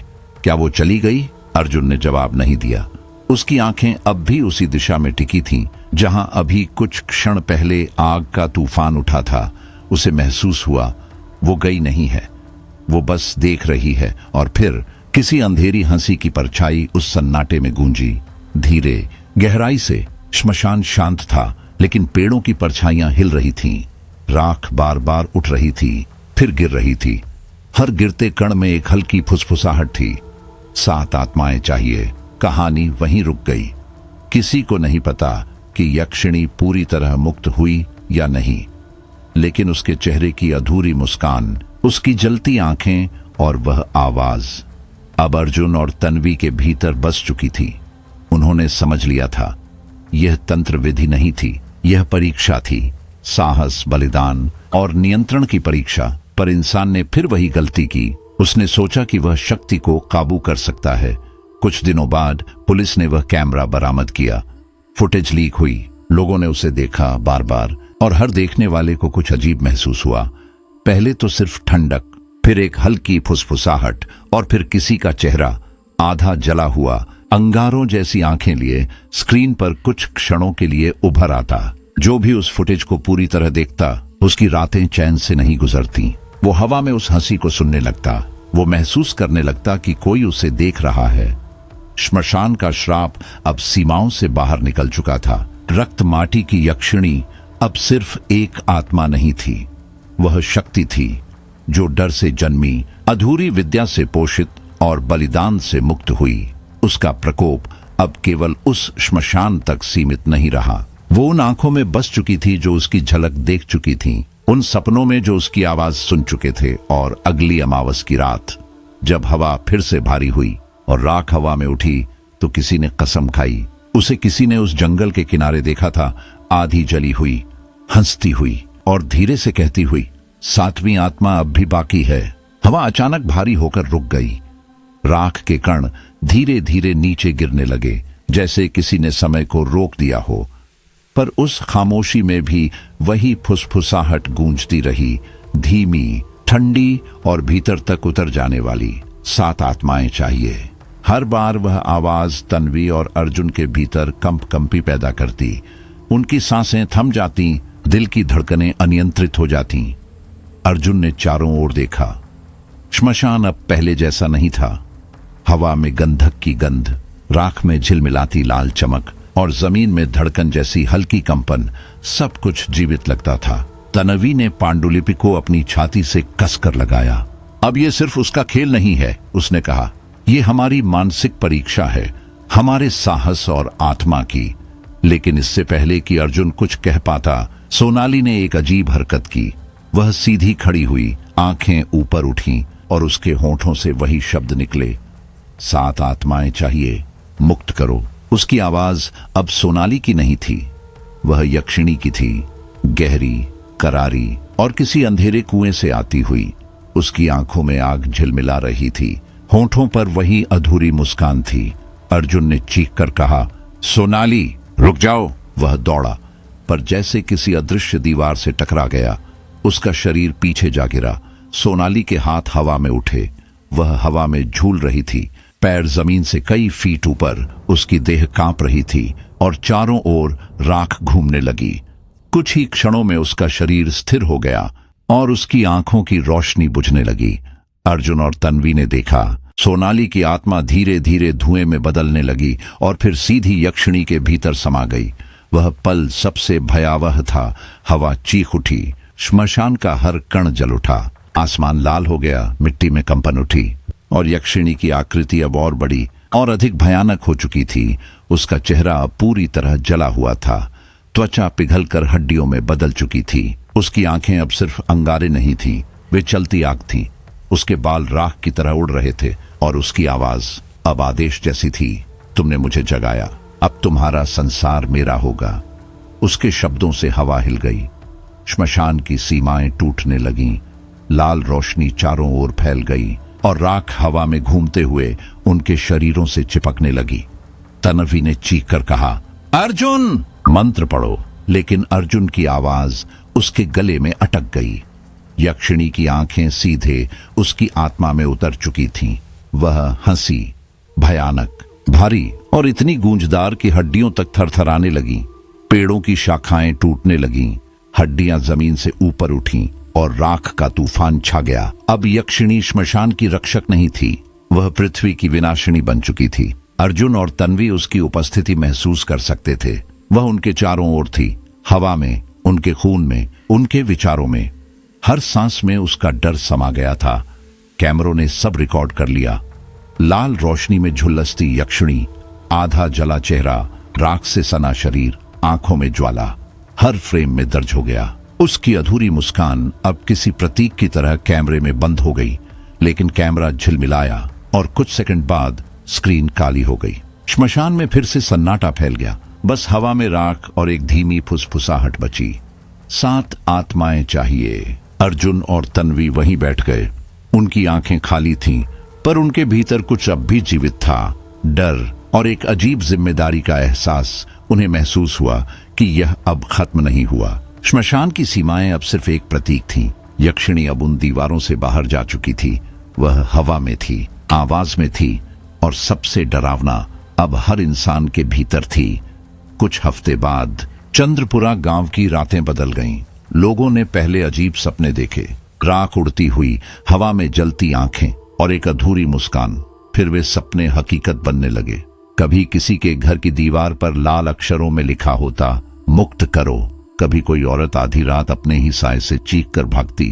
कुछ लोग सुबह पागलपन में गांव की गलियों में घूमते मिलते, हाथों पर राख और होठों पर वही शब्द, 7 आत्माएं चाहिए। टीवी चैनलों ने वह फुटेज दिखाया जो टीम ने रिकॉर्ड की थी। पहले दर्शकों ने डरते हुए देखा, फिर धीरे धीरे एक नया डर पनपा। जो लोग वह फुटेज पूरी देखते, वे रात को वही श्मशान, वही आग, वही यक्षिणी देखने लगते।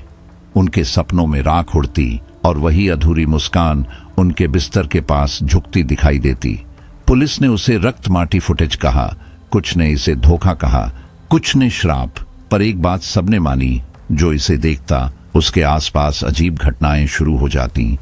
आसमान कई रातों तक लाल रहा। गांव की हवा में राख का स्वाद था। लोग अपनी खिड़कियां बंद रखकर सोने लगे, पर फिर भी कुछ लोग कहते, कभी कभी रात को कोई दरवाजे के बाहर हंसता है, धीरे, फुसफुसाहट जैसी हंसी। और अगर कोई बाहर झांक ले तो सिर्फ एक चीज दिखती, आधा जला चेहरा, आग जैसी आंखें और मुस्कान जो अधूरी नहीं बल्कि अनंत थी। कुछ महीनों बाद कुछ साधु और तांत्रिक गांव पहुंचे। उन्होंने कहा, अब इसे कोई तंत्र या मंत्र नहीं रोक सकता। यह शक्ति अब धरती का हिस्सा बन चुकी है। सिर्फ आत्म बलिदान और साहस ही इसका अंत कर सकते हैं। पर गांव में अब कोई साहसी नहीं बचा था। हर व्यक्ति डर के साए में जी रहा था। हर हवा की सरसराहट में उन्हें वही आवाज सुनाई देती, 7 आत्माएं चाहिए। श्मशान की आग अब मिट चुकी थी, पर राख अब भी उड़ रही थी और उसके हर कण में यक्षिणी की आंखें झिलमिला रही थीं। कहानी यहीं रुकती है, पर यक्षिणी की उपस्थिति वहीं नहीं। कहा जाता है जिसने भी वह रिकॉर्डिंग देखी उसने कुछ रातों बाद अपने कमरे में राख की गंध महसूस की। कुछ ने फुसफुसाहट सुनी और कुछ ने अपने दर्पण में आधा जला चेहरा देखा। शायद श्मशान अब भी जिंदा है, शायद यक्षिणी अब हर जगह है, और शायद अगली अमावस की रात वह अपनी 7वीं आत्मा लेने फिर लौटेगी। हवा में अचानक एक ठंडक उतर आई। ऐसा लगा जैसे किसी ने पूरे श्मशान के ऊपर से समय की धड़कन ही खींच ली हो। राख धीरे धीरे गिर रही थी, पर हर कण अब किसी अदृश्य चेतना से भरा हुआ था। चारों ओर वही आवाज गूंजती रही, धीमी, रेंगती हुई और दिमाग के अंदर तक उतरती हुई। 7 आत्माएं चाहिए। तन्वी ने अपनी आंखें बंद की। उसका सीना तेजी से उठ गिर रहा था।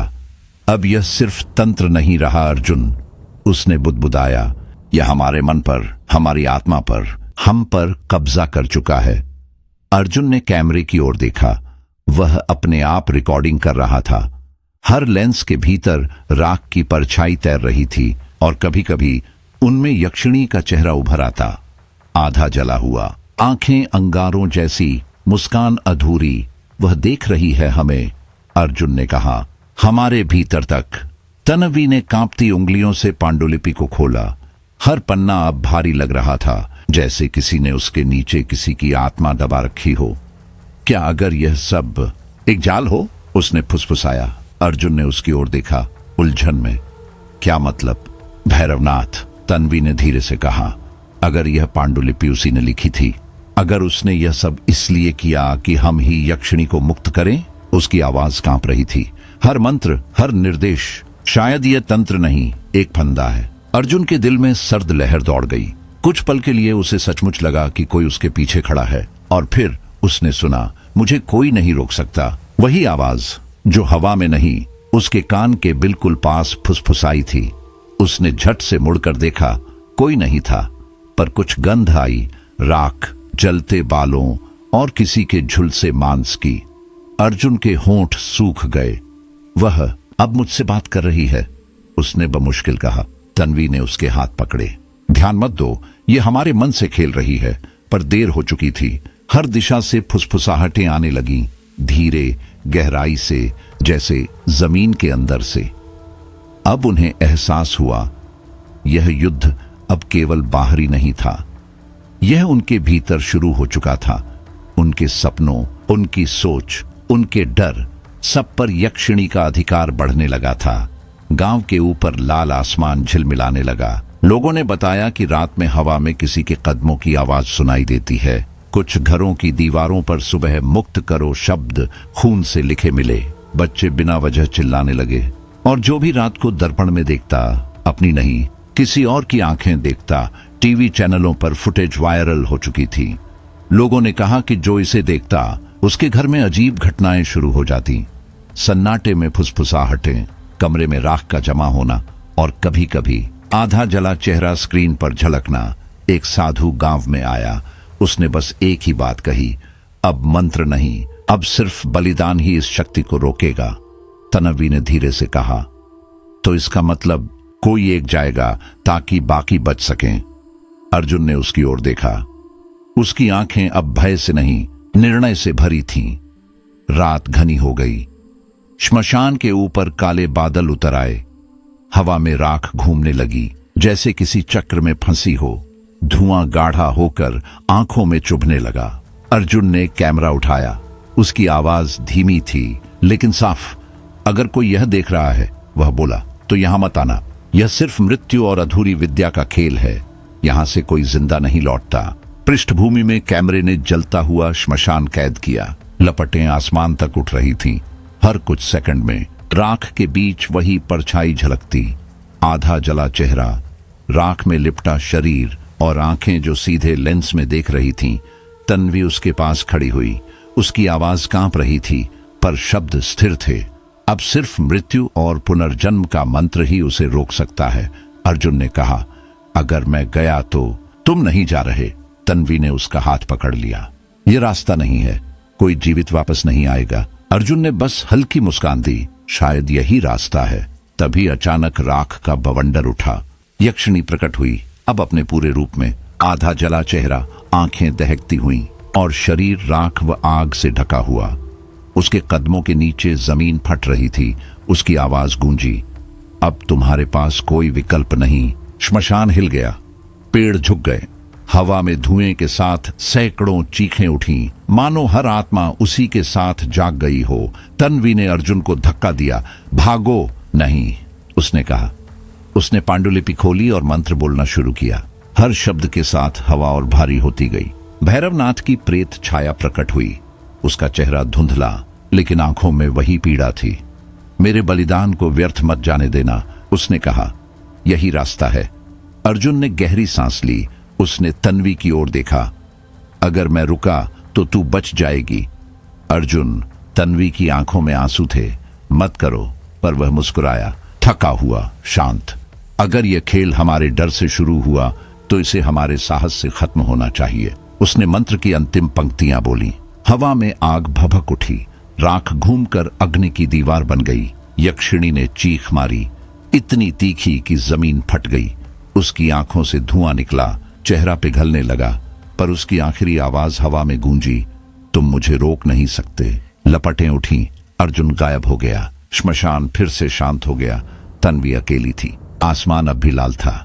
कैमरा अपने आप बंद हो गया। फुटेज में आखिरी दृश्य था, राख के बीच आधी मुस्कान और वही आवाज, धीरे से, करीब से, 7 आत्माएं चाहिए। और उसके बाद सन्नाटा, सिर्फ राख उड़ती रही और हवा में किसी के सांस लेने जैसी आवाज गूंजती रही। आसमान काला था, हवा ठहरी हुई थी, जैसे किसी ने सांसें रोक ली हो। राख चारों ओर उड़ रही थी और उसके बीच यक्षिणी की आवाज गूंज रही थी, धीमी पर इतनी गहरी कि हड्डियों के भीतर तक उतर जाए। तुम सभी मेरे खेल का हिस्सा हो। जो भी यहां है उसकी आत्मा मेरी शक्ति में समा जाएगी। उसकी आवाज के साथ ही हवा में आग की लपटें उठी। राख और धुआं एक बवंडर की तरह घूमने लगे। पेड़ों के पत्ते जल उठे और श्मशान का हर कोना जैसे जीवित हो गया। अर्जुन अब जान चुका था, समय की सीमा समाप्त हो चुकी है। वह बिना कुछ बोले धीरे धीरे यज्ञ मंडल की ओर बढ़ा। उस मंडल को राघव ने अपने बलिदान से पवित्र किया था, लेकिन तंत्र अधूरा रह गया था। आज वह उसे पूरा करने जा रहा था।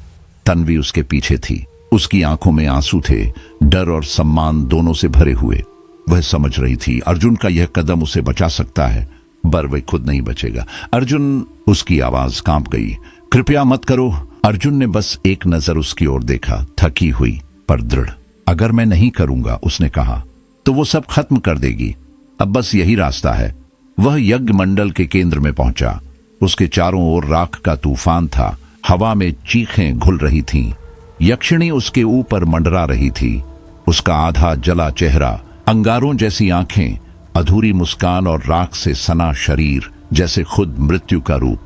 अर्जुन ने आंखें बंद की और मंत्र का पहला शब्द उच्चारित किया, AUM। तुरंत हवा थरथराने लगी। यक्षिणी ने एक कर्कश चीख मारी।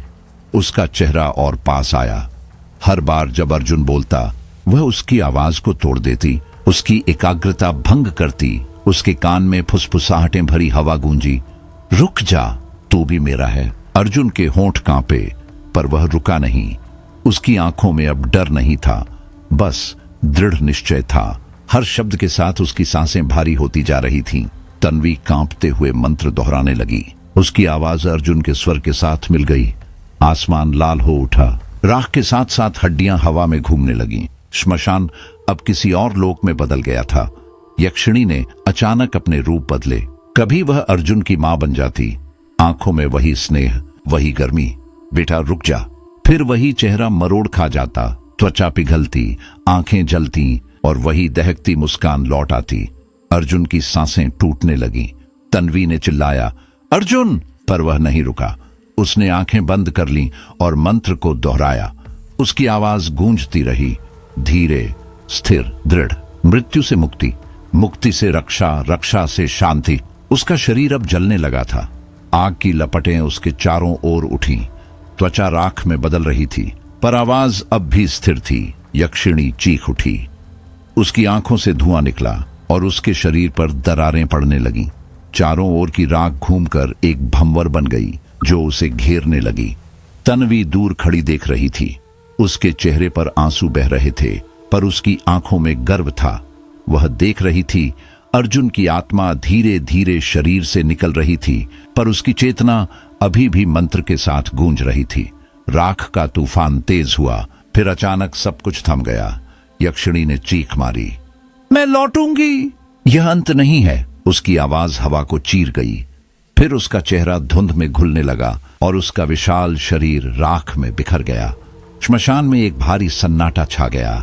तन्वी जमीन पर गिर गई। उसकी आंखें खाली थीं, पर दिल के भीतर एक तूफान चल रहा था। आसमान अब शांत था, आग बुझ चुकी थी, लेकिन हवा में धुएं और राख की गंध अब भी जिंदा थी। श्मशान अब राख का समुद्र था। हर कण अर्जुन की आखिरी सांस का हिस्सा था। राघव और सोनाली की आत्माएं अब स्थिर थीं, मानो यक्षिणी की जकड़ से मुक्त होकर शांति पा चुकी हों। गांव के लोग दूर खड़े थे। उन्होंने देखा कि श्मशान से उठती लपटें बुझ गईं, पर हवा में अब भी कोई आवाज तैर रही थी, धीमी, अनसुनी, मगर महसूस की जा सकने वाली। मैं लौटूंगी। तन्वी ने हाथ जोड़ लिए। उसकी आंखों में डर नहीं था, अब वहां श्रद्धा थी। उसे एहसास हुआ कि अर्जुन का बलिदान केवल एक कर्म नहीं था, बल्कि एक दर्पण था जो दिखा रहा था कि इंसान की सच्ची शक्ति उसके आत्मबल में छिपी है। यक्षिणी का आधा शरीर राख में कैद हो गया था, पर उसकी चेतना अब भी जीवित थी। वह हवा में थी, धीमी, अदृश्य, मगर मौजूद। श्मशान फिर से शांत हो गया, लेकिन राख के हर कण में उसकी उपस्थिति धड़क रही थी। तन्वी ने आसमान की ओर देखा। बादल धीरे धीरे हट रहे थे, पर उसके दिल में अब भी वह आवाज गूंज रही थी, यह अंत नहीं। गांव की हवा में अब भी वही डर था। लोग कहते हैं कुछ रातों में जब अमावस लौटती है तो हवा में राख फिर से उठती है और किसी अंधेरी आवाज में वही शब्द सुनाई देते हैं, मुझे कोई नहीं रोक सकता। श्मशान अब शांत है, पर कहानी अभी खत्म नहीं हुई। कहीं राख के नीचे किसी गहरी खामोशी में यक्षिणी अब भी सांस ले रही है। श्मशान की राख अब ठंडी पड़ चुकी थी, लेकिन हवा में अब भी वह गंध मौजूद थी, जले हुए मांस, राख और किसी अदृश्य भय की। रात थम गई थी, पर गांव के ऊपर एक अजीब सन्नाटा उतर आया था। लोग अपने घरों के भीतर दुबक गए थे। कोई भी उस दिशा में देखने की हिम्मत नहीं कर रहा था जहां से अब तक लपटें उठती थीं। अगली सुबह गांव में यह खबर फैल चुकी थी, यक्षिणी शांत हो गई है। तन्वी लौटी थी, अकेली। उसका चेहरा बिल्कुल सफेद था, जैसे खून तक सूख चुका हो। आंखों के नीचे काले गहरे घेरे, होंठ सूखे हुए और आंखों में कुछ ऐसा जो शब्दों से बाहर था, थकान, त्रासदी और गहराई से उतरता हुआ डर। गांव के लोग उसके चारों ओर जमा हो गए।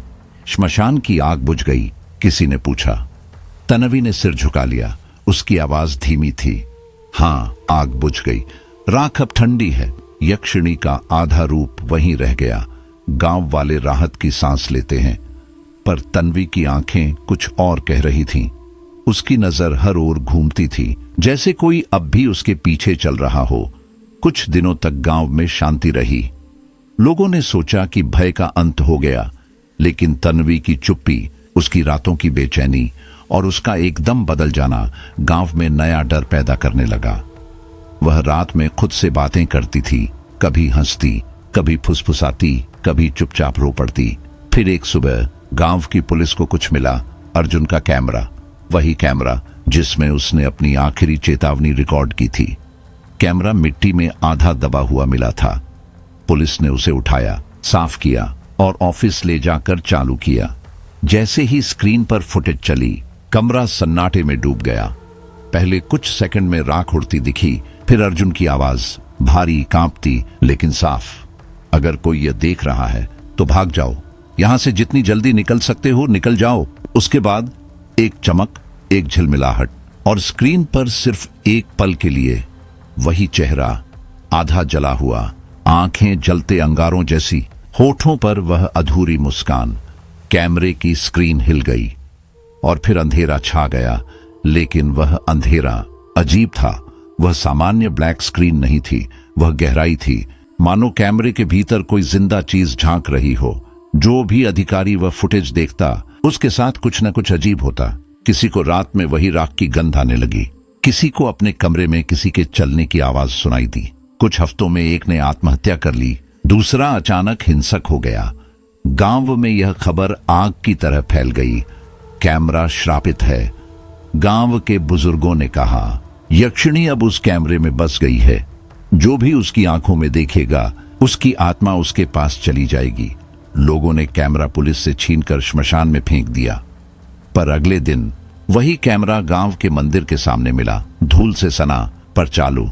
किसी ने उसे फिर से उठाने की हिम्मत नहीं की।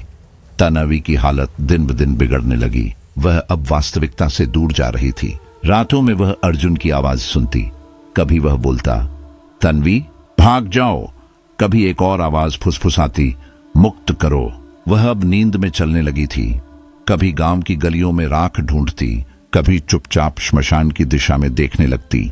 उसकी आंखों में अब वही लाल चमक झलकने लगी थी जो कभी यक्षिणी की थी। एक रात अमावस के समय तन्वी अपने घर से गायब हो गई। दरवाजा खुला था, भीतर अब भी राख की गंध थी। गांव वालों ने ढूंढा, पर वह कभी वापस नहीं आई। उस रात श्मशान की दिशा से एक लाल धुंध उठी। कहते हैं हवा में वही पुरानी फुसफुसाहट तैर रही थी, मैं लौट आई हूं।